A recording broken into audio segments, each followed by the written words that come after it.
Titans rookies facing a number of challenges day one of rookie minicamp, and that includes this challenge right here, the climber. This is a 380-pound sled, and it's different from most football sleds. Titans offensive line coach Bill Callahan actually invented this sled himself, and it's supposed to mimic the movement, the action of going up against a defensive lineman more realistically than other sleds. After a tumultuous 2025 season, the Titans were eager to find their new head coach, and after 2 weeks of interviews and over a dozen candidates later, the Tennessee Titans are expected to hire 49ers defensive coordinator Robert Saleh. Now, Saleh was in this building, the Titans practice facility, just yesterday for his first in-person interview, and clearly it went so well the Titans didn't let him out of the building, and by the end of the night, news broke that he would become the new Titans head coach. There were several turnovers that ultimately led to the Titans' downfall, but none were as impactful as this one right here. Titans leading 17-16 in the fourth quarter, and quarterback Will Levis makes a move he wants back right away.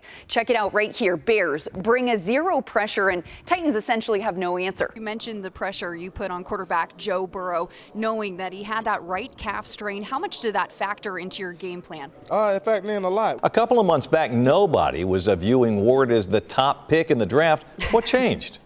They knew from the very beginning, when they had the number one overall pick, they were going to lay out a game plan and stick with it. So at the start of this process, all options were on the table, but then they started to check off the boxes, the first being the NFL Combine. They met Cam Ward for the first time in person. He impressed them with their one-on-one interview, and then after that, his pro day at Miami, where they sent Titans team reporter Jim Wyatt down to Miami to cover that. Another big sign that they were high on Cam Ward. And then lastly, the Titans scheduled a private workout with both Cam Ward and also former Colorado quarterback Shedeur Sanders.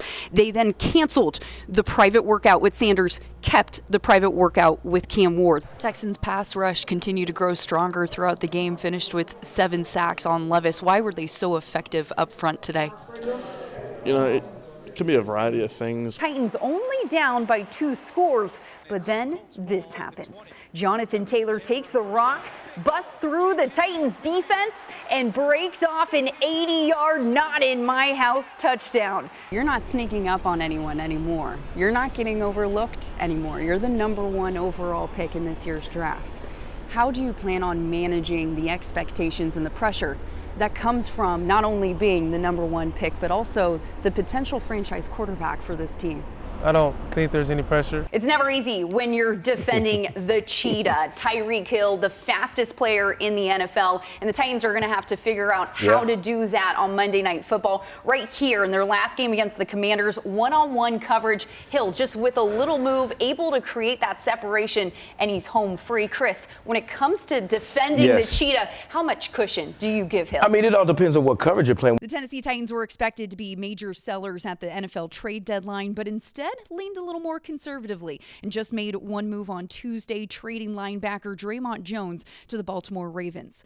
General Manager Mike Borgonzi said he had spoken to all 31 teams, and while he didn't want to get into detail of trades that didn't happen, Borgonzi did go out of his way to say that defensive lineman Jeffrey Simmons is invaluable to this team, and he's been a tremendous teammate despite his injury. Borgonzi also said that he certainly didn't think the season would start the way it did, and he understands the frustration from the Titans fan base. However, he did say there have been positives when it comes to the future of this franchise, especially the Titans rookie class.